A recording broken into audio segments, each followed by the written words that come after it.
지난주 했던 내용들이 좀 기억나실지 모르겠어요. 이제 한 주밖에 안 지났기 때문에 기억이 나실 거예요. 지난주에 전체적으로 이스라엘 가나안 땅 전체를 살펴보았고, 우리가 각 지형들을 좀 보았고, 또 도로도 보았습니다. 그죠? 기억나시죠? 그리고 마지막으로 사진을 보면서 좀 지형을 살폈고, 마지막으로 이제 가장 남쪽 아래 지역이라고 하는 브엘세바, 맹세의 우물, 일곱 우물이라는 브엘세바 도시를 함께 보았습니다. 우리 잠깐 짧게 살펴보겠습니다. 이 왼쪽이 어떤 지형이라고 했죠? 네, 해안 평야지대. 그리고 한 칸 더 오시면 네, 중앙 산악지대. 그리고 한 칸 더 오시면 네, 협곡, 요르단 계곡이라고도, 요르단 골짜기라고도 합니다. 이 깊은 골짜기가 나오고, 한 칸 더 가시면 여기가 동부산지, 네, 동부고원 이렇게 말씀을 드렸습니다. 오늘 이 지형을 다시 쭉 살펴볼 거라서 한번 쭉 보시면 기억하시면 좋겠고, 그리고 이제 도로를 봤어요. 기억나시죠? 네, 혹시 지난주에 안 나오신 분들은 되게 많이 배우셨구나, 잘 알고 계시는구나, 또 이런 마음이 들 텐데 같이 그냥 따라와 주시면 좋을 것 같아요. 그래서 지난주에 두 가지 큰 도로를 봤어요. 그죠? 하나는 이쪽에 있는 도로가 뭐라고 했죠?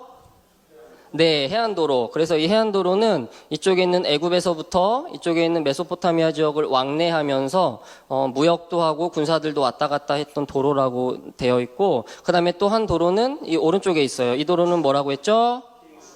네, 왕의 대로, 킹스웨이라고 하고, 우리가 이따가 출애굽하면서 살펴보려고 해요. 그래서 이 도로가 해안도로가 있고, 우리 또 성경에서 중요한 도로가 있다고 했어요. 기억나시죠?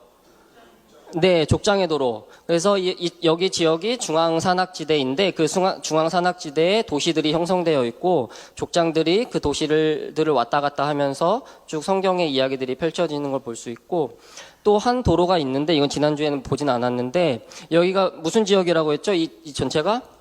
네, 그 요르단 골짜기 깊은 계곡이에요. 그래서 이 아래로 길이 쭉 있어요. 근데 이 길들은 사실 많은 사람들이 잘 왕래를 안 한 이유는 쉽게 왔다 갔다 하면 외세에서 되게 쉽게 보이고, 사람들이 그 지역들을 다니면서 쉽게 왕래를 하지 못했기 때문에, 길은 편하지만 멀리서 쉽게 보이는 길이기 때문에 잘 다니지 않았는데, 지금은 쭉 지금도 이 길을 사용합니다. 이 골짜기 아래의 길입니다. 그래서 이따가 살펴볼 여리고, 이렇게 벳산 이렇게 쭉 도로가 이어져 있다는 것을 보시면 좋겠습니다. 그리고 마지막으로 우리 단에서 브엘세바 기억나시죠? 네, 그래서 우리가 백두에서 할라까지라고 말씀드린 것처럼 똑같은 관용구로 성경에서 제일 위에는 단, 제일 아래는 브엘세바, 이래서 전체 지형을 가리킨다. 그리고 브엘세바에 대해서도 함께 보았습니다. 자, 오늘은 세 번째 날 일정인데 출애굽 일정을 준비했어요. 그래서 쭉 이어가시면 좋을 것 같아요. 첫 번째 날은 우리가 아브라함 한 명이 가나안 땅으로 들어왔다면, 그리고 지난 시간에 전체 지형을 살피고 마지막 아브라함이 브엘세바에, 또 이제 야곱이 애굽으로 들어갈 때 마지막 간 길이 브엘세바이고, 이제 요셉을 따라서 애굽으로 들어갔어요. 그렇죠? 그리고 이제 그 이유를 오늘 살펴볼 텐데, 오늘 일정이 굉장히 빡빡하고 깁니다. 왜냐하면 이스라엘 이 출애굽한 백성들이 이 길을 우리가 잘 아시는 대로 40년 동안 걸었던 길이에요. 그래서 오늘 1시간 이내로 살펴볼 텐데, 아무튼 그 일정이 조금 빡빡하지만 힘내서 함께 또 해주시기를 바랍니다. 출발하겠습니다. 이 지도는 기원 전 15세기의 이집트 지형, 이집트 문명이 얼마나 강대국이었는지를 좀 보여드리고 있는 지도예요. 그래서 기원 전 15세기는 우리가 모세를 통하여 출애굽했을 때 그 시기거든요. 그래서 그 시기에 이 애굽, 성경에 애굽이라고 나오고 이집트라고 되어 있는 이 나라가 얼마나 강성했는지 좀 보시면 좋을 것 같아요. 이 전체가 거의 이집트 영향력에 있던 지역들이고, 보시면 이제 여기가 가나안 땅인데, 이 전체가 이집트라는 엄청 큰 강대국이 전 세계에서 이제 4대 문명지라고 되어 있거든요. 그래서 이집트 문명이 이렇게 크게 있다는 것을 보시고, 이쪽이 이제 우리가 전에 보았던 메소포타미아 지역입니다. 근데 제가 이제 이걸 보면서 뭐 애굽에 대해서 자세히 말씀드릴 건 아니고 딱 하나만 보려고 해요. 하나는 이제 뭐냐면 나일 강 이야기예요. 그래서 성경에 보면 강 많이 들어보셨죠? 나일 강이 뭐 첫 번째 재앙 때 이제 피로 변하는 그렇게 되는데, 한번 이 전체적인 땅을 한번 보시면 좋을 것 같아요. 이집트는 그냥 정말 한눈에 보여요. 어디 있죠? 여기 있어요. 이 전체적인 땅이 지금 색깔이 표현되어 있는데 지금 이게 현지 위성에서 이제 구글에서 찍는 사진이에요. 그리고 보시면 여기가 다 그냥 이제 광야 황량한 땅이거든요. 여기 전체가 왜 이렇게 되냐면 비가 오지 않아요. 비가 오지 않기 때문에 이런 지형이 펼쳐지는데 이집트는 이 전체에서 되게 정말 유일하게 굉장히 넓은 지역이 여기가 지금 이제 나중에 말씀드리겠지만 다 땡겨보면 여기가 다 밭이고 논이고 그래요. 다 그냥 목초지예요. 그래서 이렇게 이집트 전체가 이렇게 굉장히 크고 비옥하게 고대에서부터 수천 년 전부터 이런 지형을 형성하고 있는 것을 볼 수 있고 여기가 지금 가나안 땅이거든요. 그래서 색깔을 보시면 여기가 훨씬 푸른색이죠. 그리고 훨씬 비옥하고 또 이상한 게 이 옆에는 완전히 다 황량한데 여기만 이렇게 비옥한 것을 볼 수 있습니다. 이 이유는 그냥 딱 하나예요. 무엇 때문이냐면 나일 강 때문이에요. 그래서 제가 이거를 조사하면서 조금 더 이제 깊이 보게 되었는데 나일 강을 말씀드리려면 이런 지도가 필요해요. 이제 아예 지구 전체가 보이는데 혹시 이집트를 지금 어디냐면 여기에요. 보이시죠? 네, 여기가 보이고 나일 강은 어디서부터 흐를까요? 수원지가 여기에요. 혹시 빅토리아 호수라고 들어보셨을까요? 네, 이 아프리카 전체에서 가장 큰 호수이고 지구 전체에서도 세 번째 정도 되는 크기의 호수예요. 수원지가 여기이고 이 아프리카 중부 내륙에 있는 이 빅토리아 호수가 수원지예요. 그래서 여기서부터 나일강이 일로 흘러요. 여기 지금 보이실까요? 네, 여기까지 흐르는 거예요. 이쪽 길로 이렇게 위로 흐르는 거라서 이 위쪽 바다로 물이 빠지는 거고 수원지가 여기이기 때문에 이 나일강이 수천 년 동안 마르지 않고 계속 이렇게 흘러내리는 걸 볼 수 있어요. 이 이집트 지역을 제가 또 비가 얼마나 오나 한번 궁금해서 봤어요. 저 이집트는 제가 가본 게 아니어서 봤더니 1년 동안 내리는 비의 양이 15mm예요. 거의 비가 안 온다고 생각하시면 돼요. 비가 아예 안 와요. 15mm면 뭐 이제 우기인 때도 막 10mm 내외, 5mm 내외로 오기 때문에 1년 동안 전체 오는 양이 15mm인데 그런데도 불구하고 이런 엄청난 목초지가 조성될 수 있는 이유는 상류가 여기 있기 때문이에요. 그리고 여기는 비가 많이 올까요? 적게 올까요? 많이 와요. 그리고 아예 색깔을 보시면 여기는 지금 다 광야 사막 색깔인데 여기는 어때요? 네, 여기는 열대 우림 지역이에요. 그래서 여기는 비도 굉장히 많이 오고 그 지구의 어떤 생태계가 많은 생물들이 여기 다 살고 있을 만큼 굉장히 우거지고 아주 물이 넘쳐 흐르는 이 지역에서부터 나일강이 여기서 이렇게 흐르는데 전체적인 길이가 6,700km. 이게 우리나라 서울에서 부산까지 거리를 한 13배? 14배 이 정도의 엄청난 길이로 강이 흐르고 있습니다. 그리고 또 이제 고대 시대 때부터 이집트가 이렇게 발달할 수 있었던 것은 이 지역이 비가 많이 오는 시기가 있고 비가 별로 안 오는 시기가 있어요. 그러니까 무슨 말이냐면 비가 별로 안 오는 시기는 여기에 있는 나일강 수위들이 좀 줄어든다고 해요. 그런데 비가 많이 올 때가 되면 어떻게 되냐면 여기서부터 토사물들이 막 쏟아 올라가는 거예요. 근데 이제 흘러내리는 거죠. 일로 흘러내리면서 강이 넘쳐요. 그래서 강이 범람해요. 그래서 이 강 주위로 물들이 다 넘치는 거예요. 다 넘쳐서 그럼 그 땅에 물이 빠지면 어떻게 되죠? 어떻게 되죠? 굉장히 비옥해져요. 그래서 이 북부 지역에서 유일하게 벼농사를 지을 수 있는 지역이고 지금도 벼농사를 지어요. 그러니까 비가 한 방울도 오지 않는 지역인데 벼농사를 짓는 굉장히 비옥한 땅이 된다는 것을 아시면 좋겠고 사진을 좀 보여드릴게요.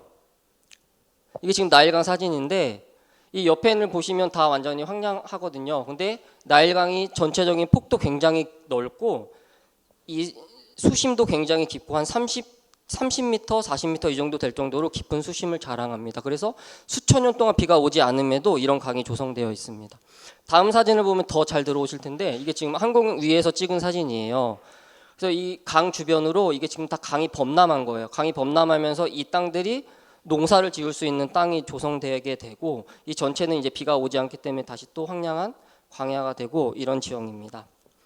그리고 혹시 삼각주라고 들어보셨을까요? 그러니까 무슨 말이냐면 여기는 이제 원래 이만큼이거든요.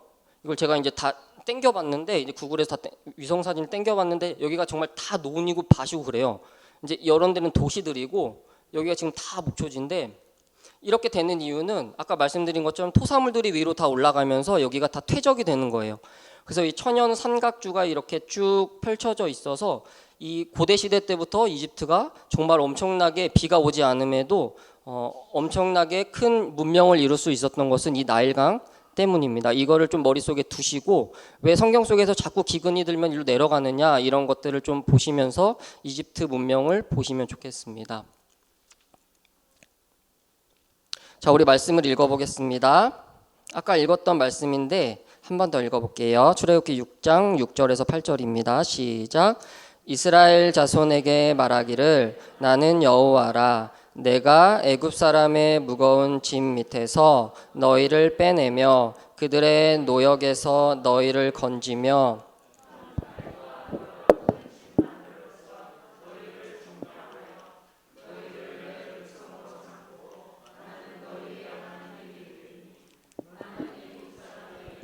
짐 밑에서 너희를 빼낸 너희 하나님 여호와인 줄 너희가 알지라. 내가 아브라함과 이삭과 야곱에게 주기로 맹세한 땅으로 너희를 인도하고 그 땅을 너희에게 주어 기업을 삼게 하리라. 나는 여호와라 하셨다 하라. 아멘. 하나님께서는 아브라함 한 명을 가나안 땅에 넣으셨잖아요. 그리고 나서 이제는 출애굽 400년이 흐르고 나서 하나님은 무엇을 하시냐면 우리 함께 따라해 볼게요. 백성 만들기.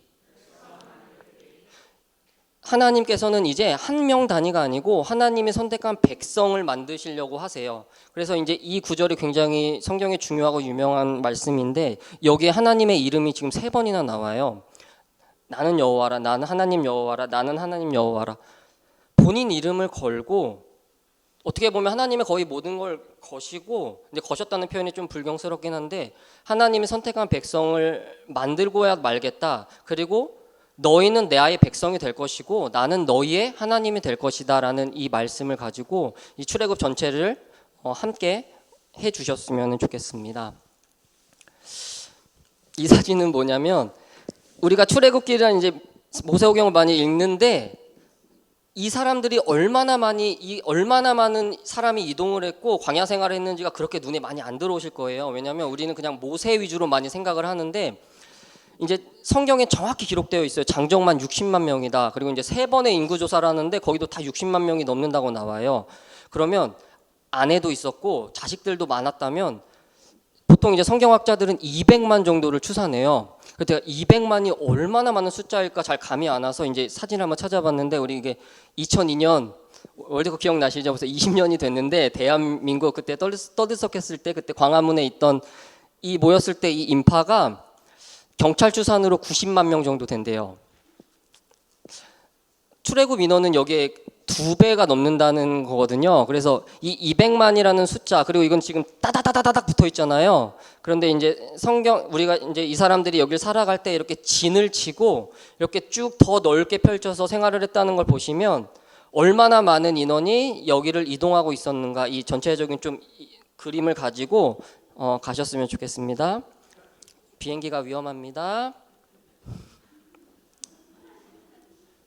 자, 우리가 이제 고센 땅을 떠나서 이제 출발을 하려고 합니다. 여기가 이집트 고센 땅이라고 되어 있고 이제 이 포인트를 찍은 곳은 그냥 제가 대충 찍은 게 아니고 지금 현재 성경에 나와 있는 지명들이 여기다라고 가장 정설로 되어 있는 부분들을 구글 어스에서 다 거기를 검색해서 찍은 자리예요. 그래서 성경에 나와 있는 지명들이 현재 지금 이 지명으로 알고 있고 거기에 딱 포인트를 찍어 놓은 곳이라서 이렇게 보시면 좋을 것 같아요. 그래서 이스라엘 백성들이 이 람셋에서 출발해서 이제 숫곳을 지나는데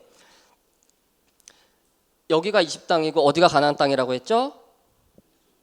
여기예요. 그리고 우리는 이 길이 이어져 있는 걸 알고 있어요. 그렇죠? 무슨 도로가 있다고 했죠?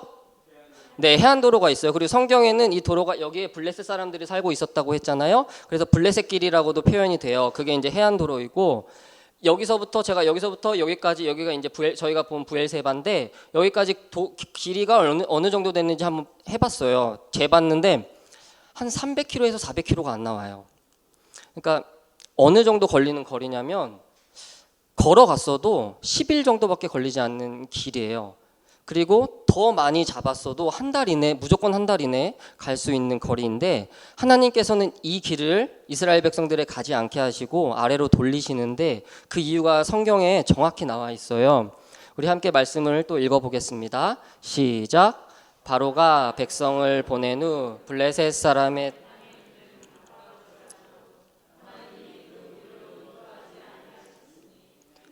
하나님이 말씀하시기를 이 백성이 전쟁을 하게 되면 마음을 돌이켜 애굽으로 돌아갈까 하셨습니다. 아멘. 이 길로 가면 그냥 금방 갔어요. 금방 갔고 200만이라는 숫자가 엄청난 숫자이기 때문에 그냥 올라가면 되는데 하나님은 일부러 이 편한 블레셋 길을 해안 도로를 가게 하지 않으시고 이 밑으로 내려서 광야길로 가게 하시는데 그 이유는 무엇이냐면 이제 성경에는 바로 들어가게 되면 전쟁을 하게 되는데 아무것도 모르는 이 사람들이 노예 근성만 갖고 있던 이 사람들이 전쟁을 하게 되면 다시 애굽으로 돌아갈 것이다. 그렇기 때문에 이 길로 인도하지 않으시는데 그러니까 다시 말하면 이 땅 자체를 들어가는 게 중요한 게 아니에요. 하나님 입장에서. 하나님의 백성으로 만들어져서 하나님이 진짜 이 세상을 창조하시고 이 세상의 모든 걸 주관하시고 이 전쟁의 이 땅의 주인이신 것이 하나님인 것을 이스라엘 백성들은 아직 모르는 거죠. 이스라엘 백성들은 그냥 여기 나온 것뿐이에요. 이제 노예의 신분을 벗어난 것뿐이기 때문에 이 길을 바로 들어가지 않으시고 하나님 우리가 처음에 말씀드린 것처럼 백성 만들기를 하기 위해 이제 아랫길로 내려가게 하십니다. 그래서 길을 뭐 자세히 하나하나 보진 않고 이 출애굽은 크게 세 파트로 나눠져요. 어디 좀 적으셔도 좋고 기억하시면 좋은데 첫 번째 파트는 애굽에서부터 시내산까지. 다시 말씀드릴게요. 첫 번째 파트는 애굽에서부터 시내산까지. 여기가 한 파트이고 그리고 두 번째 파트는 어디냐면 시내산부터 가데스 바네아까지. 두 번째 파트는 이제 뒤에 보실 거예요. 시내산부터 가데스 바네아까지. 그리고 세 번째 파트는 가데스 바네아부터 모압 평지까지. 가데스 바네아부터 모압 평지까지 이렇게 크게 세 파트가 나눠진다고 생각하시면 되고 성경에는 이제 시간 순서대로 어느 정도 우리 성경이 다 되어 있어요. 그래서 첫 번째 파트 애굽에서부터 시내산까지는 출애굽기 전체 그리고 레위기 전체 그리고 민수기 9장까지가 여기에 포함되어 있는 내용이고 그 다음에 시내산부터 가데스 바네아기까지가 민수기 10장부터 19장까지 그리고 마지막 가데스 바네아부터 모압 평지까지가 민수기 20장부터 뒤에 그리고 신명기 전체가 거기서 쓰여지는데 이제 이스라엘 백성들이 여기서 출발해서 시내산이라고 지금 알려져 있는 학설들이 많아요. 학설들이 많은데 전통적으로 가장 정설로 믿고 있는 시내산이 여기가 이제 시나이 반도라고 해요. 그래서 이 중간에 있는 지금 이제 제벨 무사라고 하는 모세의 산이라는 뜻이거든요. 그래서 여기가 지금 시내산으로 알고 있고 그 이스라엘 백성들이 여기서 출발해서 여기까지 오는데 이 출애굽이 우리가 40년 걸렸다 이런 소리 많이 들어보셨죠?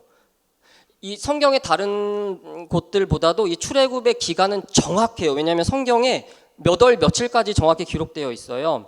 그래서 이 출발할 때가 이 유대력 1년이에요. 그래서 이제 기원전 1446년이라고 하는데 1년 1월 15일에 출발해요. 너무 정확하죠? 그때가 이제 첫 번째 유월절이라고 하는 장자의 죽음을 이렇게 넘어가는 이 유월절을 처음 지내고 1월 15일 날 출발을 해서 여기 시내산까지 가는데 2개월이 걸려요. 이 기간을 함께 생각하면서 오늘 경로를 한번 보시면 좋겠습니다. 그래서 이 라암셋부터 시내산까지 2개월이 걸리고 이제 어느 홍해를 넘었느냐 이것도 궁금하시죠? 우리가 홍해를 건넜다는 것은 많이 들어봤는데 어느 홍해를 건넜느냐 사실 이 밑에서부터 홍해가 엄청 크게 올라와요. 여기가 이제 아라비아 반도이고 이쪽에 홍해가 이렇게 올라와서 이쪽 왼쪽으로 올라오는 홍해를 수에즈만이라고 하고 이 오른쪽으로 올라오는 홍해를 아카바만이라고 하는데 혹시 수에즈 은하 들어보셨죠? 네, 거기가 이제 이 끝에를 여기랑 길을 뚫은 거예요. 그래서 배가 다닐 수 있게 여기가 수에즈 은하이고 우리가 정통적으로 홍해는 어디를 건넜냐면 이렇게 내려와서 이쪽 홍해 끝을 건넜다고 우리는 알고 있어요. 그래서 이쪽 홍해를 건넜고 이제 쭉 이제 한성 목사님과 출애굽기를 쭉 보셨죠. 그래서 여기 쭉 마라의 스물 엘림 이렇게 쭉 나오고 우리 이 신강야에서 어떤 일이 있었죠?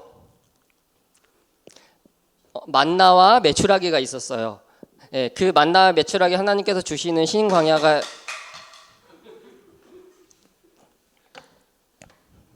이거는 이따 보여드리려고 했는데 벌써 보여줬네요. 네, 꺼내놓겠습니다. 여기에 만나 매출하기가 있었고 여기서 이제 만나 매출하기를 40년 동안 주세요. 그리고 쭉 내려와서 시내산까지 오는데 2개월이 걸렸고 시내산에서 얼마나 있었을까요? 이것도 성경에 정확히 기록되어 있어요. 시내산에서 총 11개월 동안 이 사람들이 이스라엘 백성들이 살게 돼요. 여기서 주둔해서 이렇게 진을 치고 살게 되면서 이 시내산에서 굉장히 많은 일이 있었죠. 우리 한성 목사님과 쭉 보신 대로 십계명도 받았고 하나님이 직접 강림하시고 또 밑에서 금송아지를 섬기는 사건들도 일어나고 율법을 주시고 성막을 어떻게 만들 것인지 어떻게 제사를 지낼 것인지 어떻게 이스라엘 백성들답게 율법을 어떤 도덕법을 지키며 살 것인지 그 모든 것들을 이 시내산 11개월 안에 다 주신다고 생각하시면 돼요. 그래서 여기서 여기까지 오는데 그러니까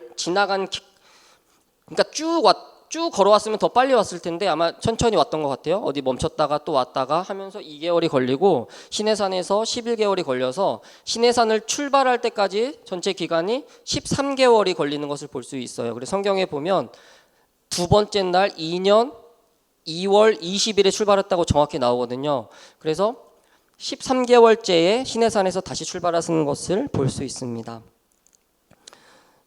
사실 성경을 보시면 그냥 다 내내 원망이에요. 그리고 계속 애굽을 찾잖아요. 우리가 계속 말씀에서 봤듯이 그것들을 함께 보시면서 하나님이 어떻게 일하시면서 이 사람들을 인도하면서 하나님의 백성을 만들기 위해 애쓰시는가 그것들을 쭉 한번 보시면 좋겠고 오늘은 그냥 경로 위주로 이제 살펴볼 예정입니다. 신의 광야 사진이에요. 하나님이 구름 기둥으로 인도하셨다 이게 이렇게 딱 와닿지 않으실 텐데 그늘이 하나도 없어요. 근데 이제 이 지역은 특이하다기보다 이 기후 자체가 굉장히 건조해요. 그러니까 동남아처럼 습하지가 않아요. 그런 습한 기후가 아니고 건조한 기후이기 때문에 굉장히 덥지만 그늘에 가면 되게 시원해요. 그러니까 습하지 않기 때문에 그늘에 가거나 나무 그늘 아래 가면 뜨거운 날씨임에도 불구하고 서늘하게 시원하게 그 지역들을 지낼 수 있는데 그것들을 이제 생각하시면 하나님이 구름 기둥으로 인도하셨다. 구름으로 해를 덮으셨다. 그리고 그걸 통하여 이스라엘 전체를 보호하셨다.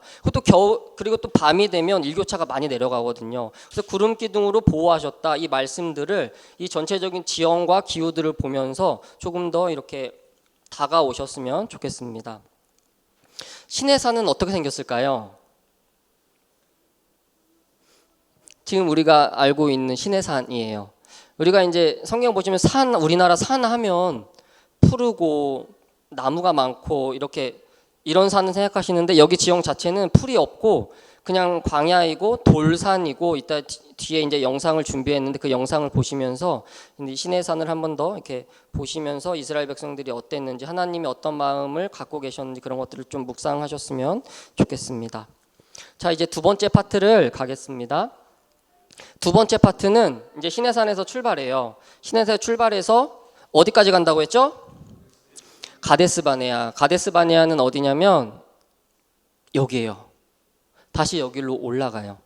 그래서 보시면 이제 신명기에 가면은 모세가 이제 과거를 회상하면서 설교를 하는데 정확히 거기에 뭐라고 기록되어 있냐면 시내산에서 가데스바네아까지 11일 10하루길이라고 정확히 나와요. 그래서 이 사람들이 딱 정확히 10하루 만에 이 길을 갔는지는 알 수는 없지만 길지 않은 시간 동안 바로 이동했다는 것을 우리가 알 수 있고 가면서 이제 모세가 구스 여자를 취해서 미리암이 나병에 들고 이런 일들이 이제 쭉 발생하고 여기까지 가데스바네아까지 오는데 이때 오는 것과 다르게 가요. 길을 갈 때 어떻게 가냐면 정가운데 이제 뭐가 있죠?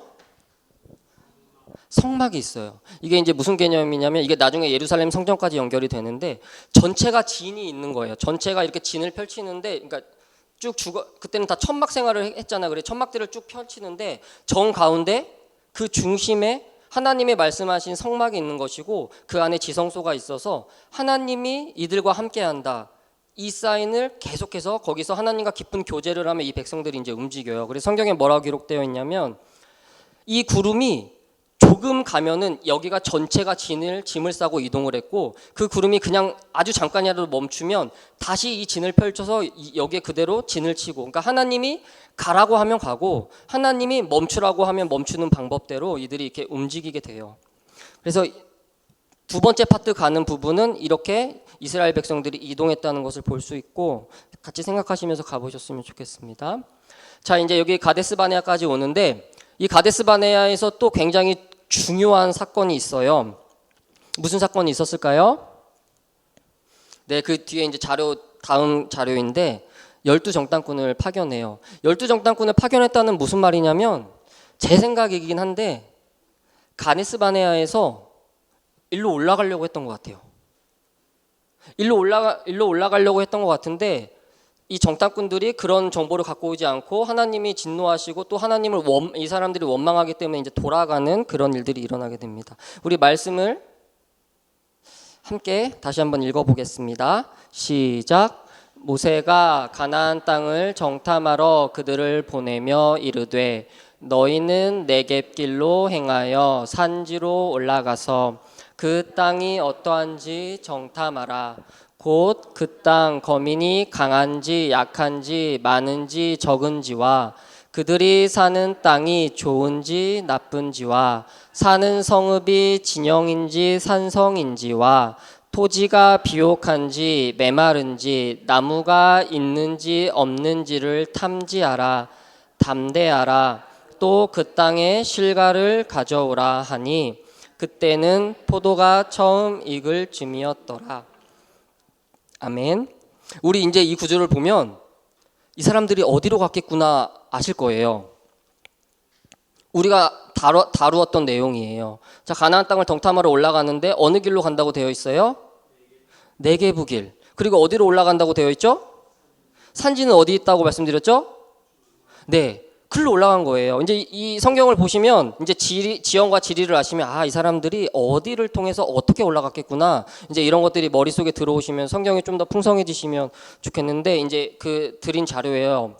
보시면 여기가 이제 가데스 바네아거든요. 그래서 가데스 바네아는 우리가 브엘세바 살펴봤잖아요. 그 브엘세바에서부터 한 80km 정도 떨어져 있고 여기에서부터 성경에서 산지를 따라 올라가요. 그래서 이렇게 쭉 올라가고 그 다음 구절에 보면 가장 높은 지역인 르보 하맛 어기까지 올라갔다고 되어 있어요.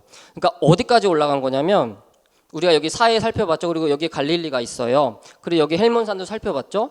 그 위에까지 올라갔어요. 그 위에까지 올라가서 여기가 지금 르보 하맛 어기인데 이 위에까지 올라간 것을 볼 수 있고 이스라엘 12명의 정탐꾼들이 여기를 올라갔다가 그대로 다시 내려온 것이 성경에 이제 기록되어 있습니다. 이 전체 기간이 얼마나 걸렸다고 되어 있죠? 40일 기억하셨으면 좋겠어요. 40일 동안 이 전체 왕복 거리가 800km 정도 된다고 해요. 그래서 올라갈 때 한 400km, 내려갈 때 400km 정도에서 800km 정도 걸렸고 총 40일 동안 걸렸다는 것을 기억하시면 좋겠고 이때가 포도가 익었을 쯤이라고 되어 있잖아요. 그 시기가 한 7월 정도라고 해요. 지금으로 따지면 7월 정도면 이제 건기거든요. 그래서 덥고 비가 많이 내리지 않는 기간인데 이 사람들이 왜 이 땅이 굉장히 비옥하고 역시 하나님 말씀하신 것처럼 되게 좋다 이렇게 표현했냐면 여기까지 높이 올라가서 그래요. 우리 여기에 뭐가 많이 있다고 했죠? 수원지가 있다고 했고, 네, 여기서 물이 많이 흘러내리는 큰 폭포들이 있고 여기에 큰 평야가 있다고 했죠. 이스라엘 평야도 있고 아마 이 사람들이 여기를 올라가면서 여기 지형을 다 봤을 것이고 역시 하나님이 말씀하신 것처럼 그런 지형이구나 그런 땅이구나 이러한 정탐한 내용들을 이 전체 지리를 좀 아시면 더 들어오실 거예요. 그리고 우리가 잘 아는 것처럼 10명은 우리는 너무 좋은데 우리는 여기 못 산다. 우리는 여기 못 들어간다. 우리는 이 엄청난 큰 아낙 자손들에 비하면 메뚜기다. 뭐 이런 표현까지 하고 우리가 잘 아는 대로 여호수아와 갈렙만이 우리 할 수 있다. 하나님이 우리가 주셨기 때문에 우리는 올라갈 수 있다. 이렇게 해서 그리고 이제 나머지 백성들이 다 이제 하나님을 원망하잖아요. 하나님을 원망하면서 하나님은 우리 아까 올라갔다가 내려간 게 얼마나 걸렸다고 했죠? 성경에 정확히 기록되어 있어요. 40일이기 때문에 하루를 1년같이 해서 40년 동안 너희가 광야에 있을 것이다. 저 이 생각하면서 이제 다른 얘기긴 한데 좀 빨리 갔다 오지. 좀 빨리 갔다 왔으면 한 30일 만에 왔으면 30년이었고 더 빨리 아무튼 그런 생각을 좀 해봤어요. 어쨌든 네 전체로 올라가서 내려오는 데까지 40일이 두 달이 걸려. 그래서 7월 달에 올라가서 9월 달쯤 내려왔다고 이제 학자들은 보고 있고, 그 기간에 내려와서 38년을 광야에서 헤매는데, 38년에 대해서는 성경에서 거의 침묵해요. 긴 내용들이 없어요. 그래서 기간은 38년이라는 굉장히 긴 시간인데, 우리 아까 가데스 바네아까지 얼마나 걸렸다고 했죠? 13개월, 좀 길면 14개월일 텐데, 7월 정도가 됐으면 15개월 이 정도 됐을 텐데, 이 가데스 바네아에서 하나님은 진노하시고 다시 이들을 광야길로 보내심으로 38년 동안 광야 1세대, 출애굽한 1세대는 다 가나안 땅에 못 들어가게 하시고, 갈렙과 여호수아, 그리고 남아있던 모세, 아론, 뭐 나중에 이 사람들은 못 들어가지만 이런 몇몇 사람들 말고는 다 1세대가 광야에서 죽고 이제 2세대가 지나는 거예요. 그래서 이 38년 동안 제가 성경을 다시 한번 살펴봤는데, 뭐 법계에 대한 이야기가 있고, 안식일 어긴 사람을 죽인 이야기가 있고, 뭐 고라와 다단과 아비람 등등의 반역을 하고, 38년 기간 동안 그러면 더 다음에 기록이 없어요. 거의 그 다음에 바로 40년째로 넘어가요. 그래서 38년 동안 이 사람들이 그냥 여기서 살았던 것 같아요. 살면서 여기를 이렇게 빙글빙글 도는데, 하나님이 또 이들을 그냥 다 죽이지 않으시고 여전히 먹이시고 여전히 입히시고, 정말 먹을 게 없거든요. 동물들이 다니지 않아요. 그리고 물도 별로 없고, 그런 지역에서 이렇게 40년이라는 기간 동안 말씀드린 것처럼 200만이라는 엄청난 사람이 살았다는 것은 학자들은 그냥 아예 기적이라고 표현을 하거든요. 그냥 자원적으로는 그 사람들이 살 수 있는 게. 그래서 하나님께서 자신의 백성을 만들기 위해서 이 일을 하시면서도 그래도 기필코 이들을 이 땅에 집어넣어서 이 땅을 회복시키려고 하는 그 하나님의 마음과 의지를 좀 같이 가지고 가시면 좋겠습니다. 가데스 바네아랑 이 밑에가 이제 이스라엘 지역이에요. 그래서 이제 저희가 좀 다녀왔었던 사진을 좀 보여드리면, 이게 지금 뱃속에 이든이가 있어서 3명이 찍은 사진입니다. 예, 코로나 직전에 저희가 이스라엘을 한번 다녀왔어요. 그래서 이게 작년 2월 달 이제 코로나 터지기 직전에 1월 달 그때 사진인데, 이 뒤에 보시면 좋을 것 같아요. 이 뒤에가 이제 성경에서 말하는 광야 밑에 이스라엘 사람들이 38년 동안 돌았던 그 광야입니다. 저희 전체적인 지형을 보시면 좋겠고, 뒤에 이제 영상을 준비했거든요. 그래서 그 영상도 다시 한번 쭉 보시면 좋겠습니다. 그러고 나서 이제 성경은 40년째 1월이 돼요. 40년째 1월이 되고, 이제 다시 하나님은 이스라엘 백성 광야 2세대와 함께 이제는 하나님이 말씀하신 땅으로 가라고 말씀하시고 이들이 이제 이동을 하게 됩니다. 우리 함께 말씀을 읽어보겠습니다. 시작. 청하건대 우리에게 당신의 땅을 지나가게 하소서. 우리가 밭으로나 포도원으로 지나가지 아니하고 우물물도 마시지 아니하고 왕의 큰 길로만 지나가고. 아멘. 우리 이제 왕의 큰 길이 어딘지 아시겠죠? 우리가 본 왕의 대로가 이 성경에 정확히 나와 있는 왕의 큰 길이에요. 그래서 이제 모세가 가데스 바네아에서 이제 이쪽 오른쪽으로 이제 가려고 해요. 하나님이 그쪽으로 가라고 해서 가라고 하는데, 이제 여기에는 뒤에 보겠지만 에돔, 모압, 암몬 이런 족속들이 있거든요. 그래서 성경에 이제 편지를 보내서 우리가 너네 지역을 지나갈 텐데 그 고대부터 있는 그 왕의 큰 길로만 우리가 가겠다. 좌로 우로 치우치지 않고 너희가 갖고 있는 포도도 먹지 않고 우물도 마시지 않고 그냥 길로만 지나갈 테니까 지나가게 해달라고 편지를 써요. 그런데 안 된다고 하죠. 에돔 왕이 안 된다 그러고, 뒤에 이제 아모리 족속의 왕한테도 편지를 쓰는데 거기서도 안 된다고 해요. 그래서 어쩔 수 없이 이 길을 돌아가요. 요단 동편에 왕의 대로로 올라갔으면 사실 편하게 올라갔을 텐데 이렇게 돌아가는 것을 볼 수 있습니다. 그래서 이제 루트를 보시면 이제 가데스 바네아에 출발해서 이제 뭐 아론이 죽고 미리암이 죽고 이제 그런 일들이 일어나고, 또 이제 루트가 이렇게 내려가는데 왜 이렇게 내려가는지 아실까요? 이 지형을 알면 이제 왜 이렇게 내려가는지 알 수 있어요. 우리 이 지형이 어디라고 했죠? 네, 여기는 쭉 아래로 내려가는 계곡이에요. 그래서 사람들이 이동하기가 편리했고, 그래서 이스라엘 백성들이 이렇게 아라바 계곡 쪽으로 이제 요단 계곡 쪽으로 아래로 내려와서 이 밑에 홍해 끝까지 올라갔다가, 이제 여기가 이제 에시온 게벨이라는 지역이고 성경이 정확히 지역이 표기가 되어 있어서 이렇게 내려갔다가 요단강 동편 쪽으로 이제 올라가는 거예요. 요단강 동편으로 올라가는데 여기가 지금 왕의 대로거든요. 잘 안 보이실 텐데 이렇게 쭉 올라갔으면 빨리 올라갔을 텐데 이렇게 에돔을 이렇게 돌아요. 이 도는 사건 때문에 일어난 것이 노뱀 사건이에요. 그래서 왜 우리가 돌아가느냐, 하나님은 왜 우리 이렇게 하시느냐, 이렇게 원망을 했기 때문에 이 돌아가는 일 때문에 노뱀을 올라가게 되고, 이 노뱀이 이제 예수 그리스도를 예표하는 그런 상징적인 사건이 또 나타납니다. 그래서 이렇게 에돔과 모압을 이렇게 우애하는데, 이렇게 우애하는 이유가 있어요. 또 하나님이 정확히 또 뭐라고 말씀하시냐면, 이 에돔 족속은 에서의 후손들이에요. 야곱 에서 아시죠? 그 에서의 후손들이고, 이 모압과 암몬 사람들은 아브라함의 조카 아시죠? 롯의 후손들이에요. 그래서 하나님이 이 땅은 그 사람들에게 준 땅이다. 그렇기 때문에 너희는 여기를 싸우지 말고 차지하지 말고 너희한테 안 줄 테니까 돌아서 올라가라고 말씀하세요. 그래서 이스라엘 백성들이 지나가는 루트들이 다 하나님이 가라고 하는 길, 하나님을 따라서 가려고 애썼던 것을 볼 수가 있습니다. 그리고 이제 요단 동편으로 올라가서 이렇게 꺾어서 들어가는데, 여기까지 얼마나 걸렸을까요? 6개월.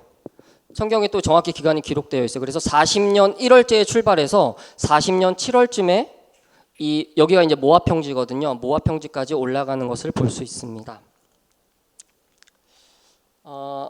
이 사진은 우리가 오른쪽에 홍해가 있다고 했잖아요. 그렇죠? 그 끝이에요. 그래서 여기가 지금 이 끝이고, 여기가 이제 현재 이스라엘 에일랏이라는 그 에시온 게벨이라는 지역이고, 이 뒤에 지형을 살펴보시면 좋을 것 같아요. 이 뒤에 지형이 무슨 땅이라고 했죠? 모압 땅. 그래서 이스라엘 백성들이 여기 이 에시온 게벨까지 내려와서 이 오른쪽으로 올라가서 이 고지대라고 말씀드렸잖아요. 이 고지대로 올라가서 이제 왕의 대로를 우회해서 요단강 동편 위쪽으로 올라간 것을 볼 수 있습니다. 이건 더 위쪽에서 제가 찍은 사진인데, 이게 지금 오른쪽에 홍해예요. 건넜던 홍해는 아니고, 근데 이제 폭이 비슷하거든요. 지도상 보시면. 그래서 이렇게 넓은 바다를 이스라엘 백성들이 건넜다는 것 아시면 좋겠고, 이 위에 요단 동편 산지들을 따라서 이스라엘 백성들이 올라가게 되었습니다. 이 사진은 왕의 대로예요. 그래서 이 왕의 대로는 고대의 도로인데, 물론 우리가 생각하시는 것처럼 고속도로처럼 쭉 떨려 있는 길은 아니에요. 골짜기들이 있고, 그렇기 때문에 그 대신에 고대부터 있던 도로이고, 이렇게 지금은 이 도로를 유지하고 있어요. 그래서 지금 지금 여기 요르단 지역인데, 요르단 지역을 가면 이 왕의 대로를 좀 가보시는 그런 경험도 하실 수 있습니다. 자, 이제 모압 평지까지 오거든요.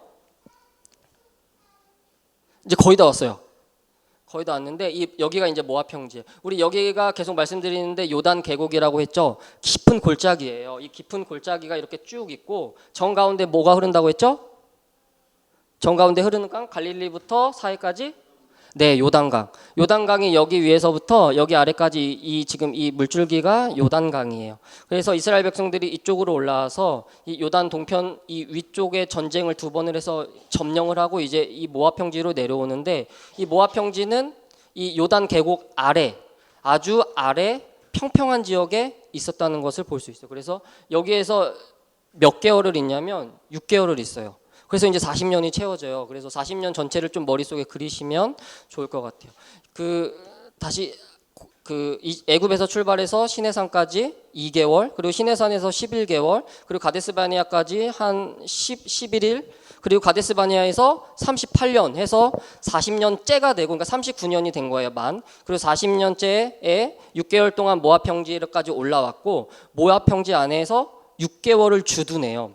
6개월에서 주둔하면서 이 사람들은 뭘 하냐면, 모세가 죽죠. 여기서 모세가 죽는 그런 고별 설교를 하고 그런 얘기를 하고, 또 이제 율법을 직접 받은 사람들은 광야 1세대인데 이 사람들은 광야 2세대가 되거든요. 그래서 광야 2세대 사람들한테 다시 율법을 선포하고 이런 이야기들을 하고 이제 요단강을 건너게 됩니다.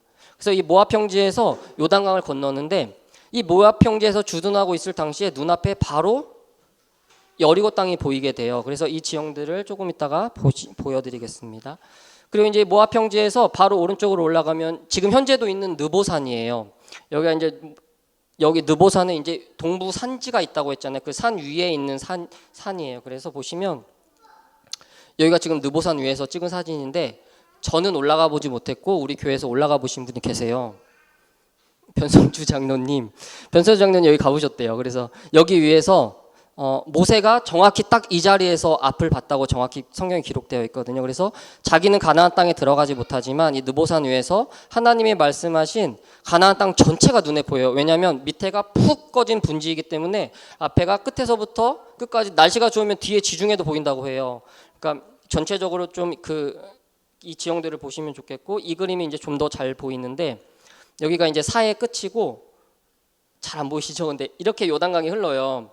그리고 여기가 모압 평지예요. 그래서 이 모압 평지에서 이스라엘 백성들이 진을 치고 6개월 동안 있는데, 이 거리가 성경에선 한 10km 된다고 해요. 진친 거리만. 그리고 여기 지금 이렇게 검게 살짝 보이시는 여기가 바로 여리고예요. 그래서 이 요단강 계곡만 평지에서 바로 넘으면 바로 여리고 땅, 첫 가나안 점령했던 여리고라는 걸 보여드리고, 이 뒤에는 이제 좀 높아 보이죠? 여기가 이제 유다 산지가 있는 바로 산악지대가 연결이 됩니다. 우리 함께 말씀을 읽어보겠습니다. 시작. 너는 행복한 사람이로다. 여호와의 구원을 너같이 얻은 백성이 누구냐? 그는 너를 돕는 방패시오 내 영광의 칼이시리로다. 내 대적이 내게 복종하리니 내가 그들의 높은 곳을 밟으리로다. 아멘. 정확히 모세가 지금 이 자리에서 이 앞에 정확히 이 그림을 눈에 보면서 이 말씀을 해요. 성경에 정확히 느보산에 올라가서 이 말씀을 했다고 되어 있고, 자기는 이스라엘 땅에 다 와서 들어가지 못하지만 바로 눈앞에 하나님이 우리에게 주신 그 땅이 눈앞에 바로 있고, 그 땅에 들어가서 하나님의 말씀대로 이제 살아가야 될 텐데, 본인은 이제 그걸 지도하지 못하고 본인은 들어가지 못하는 그 마음 한켠, 그럼에도 불구하고 이렇게 40년 동안 걸어가면 그냥 한 10며칠이면 가는 그 길을 40년 동안 하나님이 돌리시면서 자신의 백성 만들기 위해 애쓰시면서 결국 이제 강 하나만 건너면 바로 여리고거든요. 그래서 그 앞에서 이스라엘이여 너는 행복한 사람이로다, 이 말씀 유언처럼 했다는 것을 함께 보셨으면 좋겠습니다. 자, 그리고 이제 어디 건너야 되죠? 요단강 건너요. 바로 건너요. 모압 평지에서 바로 건너고 바로 눈앞에 보이기 때문에 그냥 딱 건너는데, 우리가 이건 지난 시간에 본 라인이에요. 그런데 폭이 어떻게 돼 보여요? 그냥 건널 수 있을 것 같죠? 별로 폭이 안 돼서. 근데 이때가 정확히 이제 바로 넘어가서 유월절을 지키거든요. 41년째 유월절을 지키는데, 그 유월절이 이제 지금으로 따지면 3월 말 4월 초, 우리 부활절이랑 바로 앞주예요. 그래서 이때는 우기라서, 우기가 되면 비가 많이 오기 때문에 수위가 많이 올라가요. 그래서 조금 다른 강을 보실 거예요. 같은 자리예요. 같은 자리 지금 보이시죠? 정확히 더 같은 자리 쪽이 요르단 지역인데, 요단강이 비가 많이 오는 지역은 이렇게 수위가 많이 높아진다는 걸 보실 수 있겠고, 요단강을 지날 때 그 기간 동안 비가 이렇게 많이 왔기 때문에 그 기간이기 때문에 수위가 많이 올라갔을 것이다. 그리고 성경에는 정확히 이스라엘 백성들이 지나갈 때 하나님이 25km 앞에서 물을 끊으셨다고 되어 있어요. 그 지역에 나오는데 거기가 이스라엘 백성들이 건너는 지역의 25km 앞이고, 뒤로는 여매 바다에 가는 물이 끊겼다고 되어 있기 때문에 하나님이 요단강 물을 정확히 막으셨다는 것, 그리고 정 가운데 법궤가 이제 있고 200만이라는 아까 그 사람들이 건넜다는 것. 그냥 가족끼리 손잡고 걷는 게 아니고 그 많은 사람들이 이렇게 길을 건넜다면 실제로 굉장히 많은 시간이 걸렸을 거예요. 꽤 긴 시간 동안 바로 요단강을 이렇게 하나님의 인도하심으로 건넜다는 걸 보시면 좋겠고, 또 하나 중요한 것은 홍해는 눈에 보여서 건너요. 그렇죠? 홍해는 물길이 열린 다음에 이스라엘 백성들이 들어가거든요.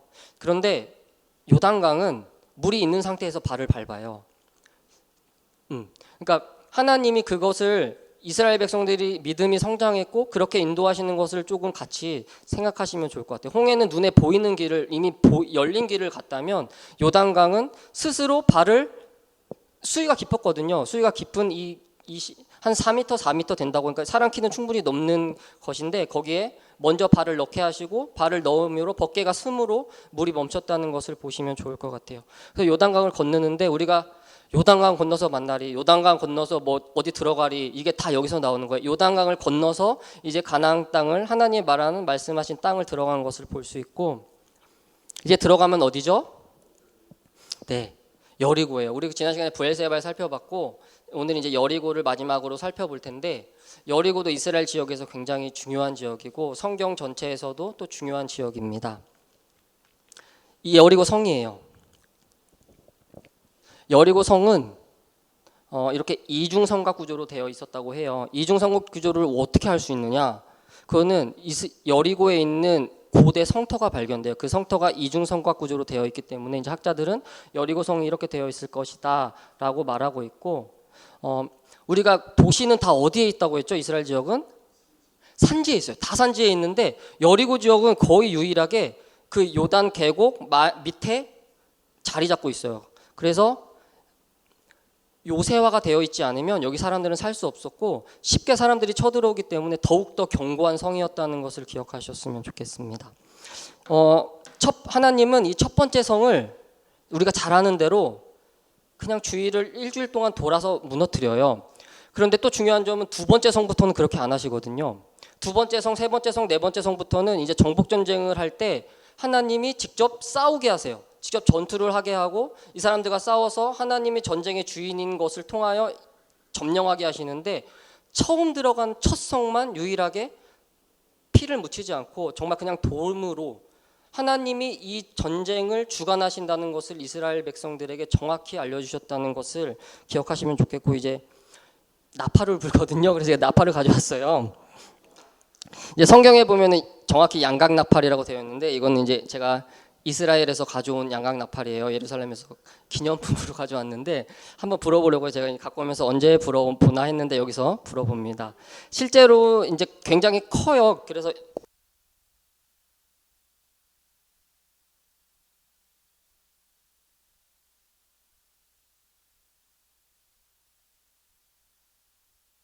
성을 무너뜨리세요. 그러니까 하나님이 어떻게 얼마나 이스라엘 백성들을 사랑하시고 이 땅에 밀어 넣으셔서 이 땅을 하나님의 백성들이 살아가는 회복시키는 땅으로 인도하셨는가를 좀 기억하시면 좋겠고, 여리고입니다. 이 여리고는 이제 성경으로 영어로는 제리코라고 하는데 그 뜻은 달의 도시예요. 왜 달의 도시라고 됐냐면 제가 정확한 건 아니지만 이때 이 지역들은 이제 밤이 되면 별이 굉장히 많고 달이 굉장히 찬란하고, 또 이 여리고 도시는 전 세계에서 가장 오래된 고대 도시 중에 하나예요. 이스라엘 전체에서도 가장 오래되었다고 지금 전해주고 있어요. 이미 기원 전 8,000년경에 도시가 만들어졌고, 지구상에서 그리고 또 가장 낮은 지대에 있는, 여기가 이제 해수면보다 낮은 마이너스 250m 정도의 도시가 있는데 가장 지대가 낮은 도시이고 가장 오래된 도시이고, 이스라엘 백성들이 보신 것처럼 처음 요단강을 건너 들어와 가나안 땅을 점령한 첫 땅이고, 기생 라합이 여기 살았었고요. 그리고 엘리사의 샘이 지금도 있고, 그리고 예수님 시대에도 우리 맹인 바디메오가 눈을 뜰 곳, 그리고 삭개오가 살았던 곳이 이곳 여리고입니다.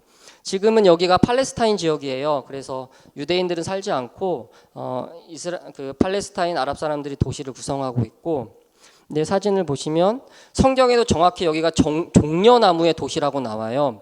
그게 이제 타마르라고 하는 대추야자 열매 나무인데, 지금도 이 여리고 지역에서는 이 대추야자 열매 나무를 굉장히 많이 심어놓고 농장을 하고 있고 농사를 짓고 있고, 그 밑에 물에 샘들이 흐르기 때문에 지대가 낮고 비가 많이 오진 않지만 그래도 비옥하고 그래도 무언가 지을 수 있는 그런 도시입니다. 그 뒤에 보시는 게 여리고 성터예요. 그래서 보시면 얘가 이제 여리고 성터이고 말씀드린 것처럼 성곽 구조로 되어 있고, 또 이제 제가 찾아본 거는 고고학자들이 뭐라고 발굴을 하고 있냐면, 증언을 하고 있냐면, 여리고 성터가 이게 무너진 흔적인데 무너진 것이 밖에서 공격해서 무너진 것이 아니고 안에서 스스로 무너진 흔적들이 있다고 이제 발표를 하고 있어요. 그래서 성경에서 말씀하고 있는 것들이 고고학적으로도 그냥 무슨 믿음으로 이런 게 아니라 진짜 이 지역에서 진짜 하나님의 역사하심으로 그러한 일들이 일어났고, 그걸 통하여서 이 땅이 이제 회복되는 그런 일들이 이어지고 있음을 보시면 좋겠고, 제가 준비한 거 오늘은 여기까지고 뒤에 이제 영상을 조금 길어요. 근데 보실 텐데 함께 쭉 보시면서 함께 나눈 것들을 기억하시면서 좀 묵상하시면서 보면 좋겠습니다. 함께 영상을 보겠습니다. 불을 다 꺼주시면 좋을 것 같아요. 꺼주세요. 소리 조금만 높여주세요. 여기가 시내산이고 이 자막은 제가 단 건 아니고요. 이제 유튜브에서 가져왔습니다.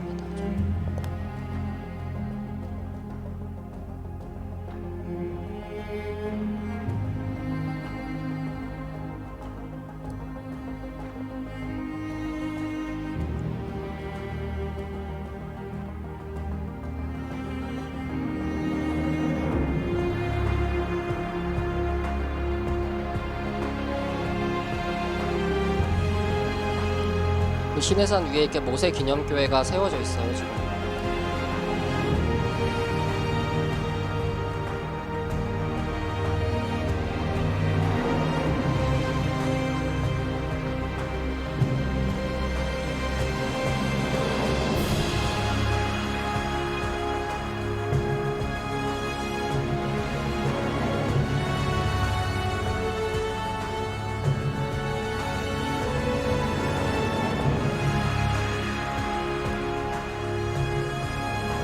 아론과 70인 장로들이 머문 곳으로 추정되는 장소이고,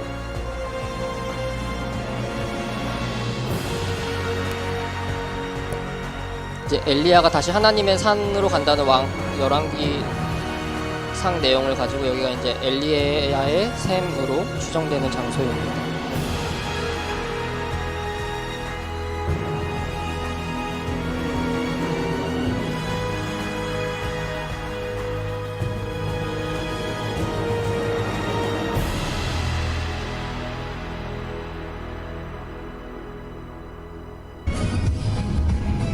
이건 제가 네게부를 지나가면서 차에서 찍은 영상이고, 이 양쪽이 지형들을 좀 보시면 좋을 것 같아요.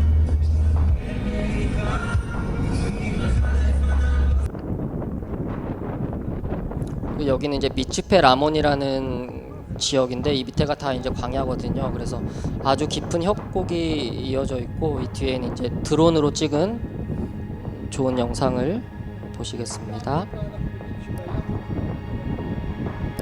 이스라엘 백성들이 38년 동안 지냈다는 지형입니다.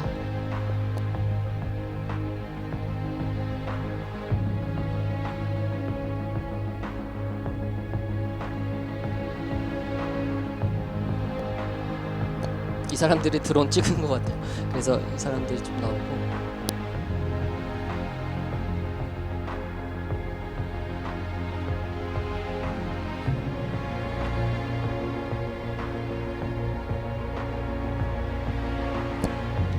이제 광야랑 사막이랑 다른데요. 이제 우리가 광야라고 하는 이유는, 사막은 이제 비가 오면 물이 다 빠져요. 그래서 모래알갱이가 있는 그런 땅을 사막이라고 하고, 광야는 물이 밑으로 빠지지 않고 이제 물줄기가 쭉 흘러내리는 그런 땅이고, 근데 비가 거의 오지 않아서, 비가 올 때는 이제 조금씩 풀이 아주 조금씩 있는데, 그러니까 물이 바로 빠지지 않는 땅을 광야라고 합니다. 그래서 이런 목초들이 조금씩 있고, 이제 야생 동물들도 이렇게 살고 있습니다.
느보산 위에서 찍은 영상이고요. 저 보시면 저 끝쪽이 사해 가장 상류 지역이고, 그 아래가 바로 모압 평지, 이스라엘 백성들이 이제 가나안 땅을 들어가기 직전에 진을 쳤던 자리입니다. 그리고 지금 여기 땡기는 여기가 지금 모압 평지이고 여기서 이제 쭉 주둔을 이스라엘 백성들이 6개월 동안 주둔을 하게 됩니다. 그리고 모세는 여기 위에 지금 올라와 있는 그 자리입니다. 그래서 여기가 지금 요단 계곡이에요. 여기서부터 이쪽 이렇게 쭉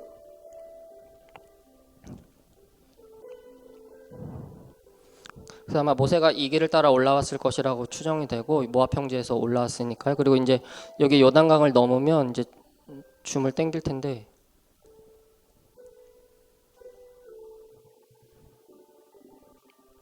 여기가 여리고예요. 그래서 바로 진을 치면 여리고가 이렇게 눈에 바로 보입니다.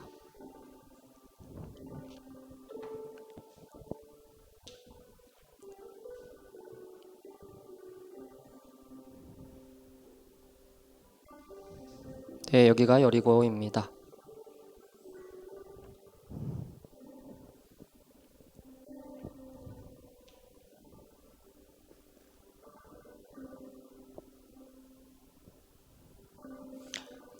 여기가 여리고입니다.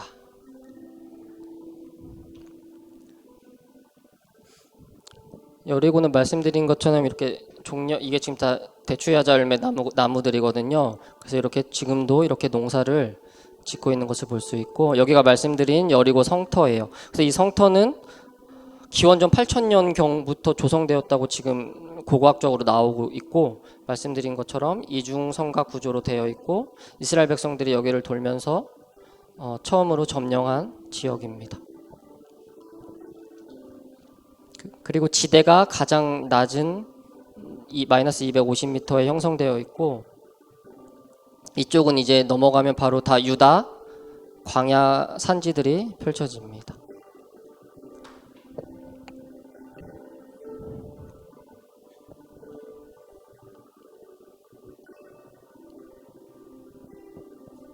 여기는 이제 수도원들이 이제 카톨릭에서 중세 때부터 이렇게 만들어 놨고요.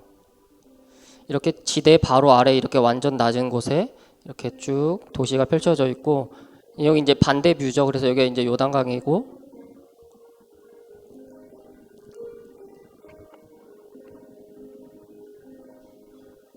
네, 여기 케이블카가 있어서 케이블카를 타보실 수도 있습니다. 약간. 여기가 물가가 되게 싸요. 여기 아랍집 동네여서 물가가 되게 싸고 아마 비싸지 않았던 것 같습니다. 그리고 이제 예수님께서 이건 나중에 다룰 수도 있고 안 다룰 수도 있는데 예수님께서 이제 광야에서 시험을 받으시고 높은 산에 올라가서 천하만국을 이제 보는 그런 시험을 당하는데 보통 이제 여기가 이제 예전부터 시험산 유혹산 예수님이 여기서 시험을 받으시고 천하만국이 여리고를 내려다보게 했다 이제 이런 이야기가 있고 여기가 그래서 예수님의 시험산으로 지금 불리고 있습니다. 그래서 여기가 뒤에가 유대광야고 이렇게 뚝 떨어지는 이 아래 지역에 이렇게 여리고가 있습니다.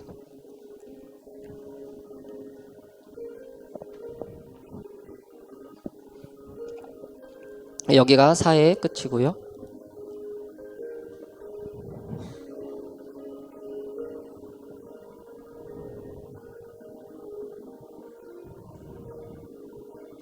이 뒤에가 유대 광야입니다. 여기서 이 광야를 넘어가면 이제 예루살렘이 나오고요.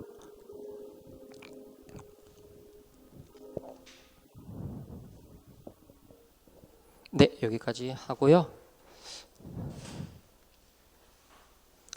우리 마지막으로 말씀 한 구절만 읽고 마치도록 할 텐데 함께 말씀 읽어보겠습니다. 시작. 내가 내게 명령한 것이 아니냐. 강하고 담대하라. 두려워하지 말며 놀라지 말라. 내가 어디로 가든지 내 하나님 여호와가 너와 함께 하느니라 하시니라. 아멘. 이제 모세가 죽고 여호수아가 이제 요단강을 건너기 전에 하나님이 여호수아와 이제 그 강을 건널 광야 2세대들에게 이제 하시는 말씀입니다. 내가 내게 명령한 것이 아니냐. 우리 성도님들이 이 구절을 마음속에 마지막으로 갖고 가셨으면 좋겠어요. 내가 너희에게 명령한 것이 아니냐.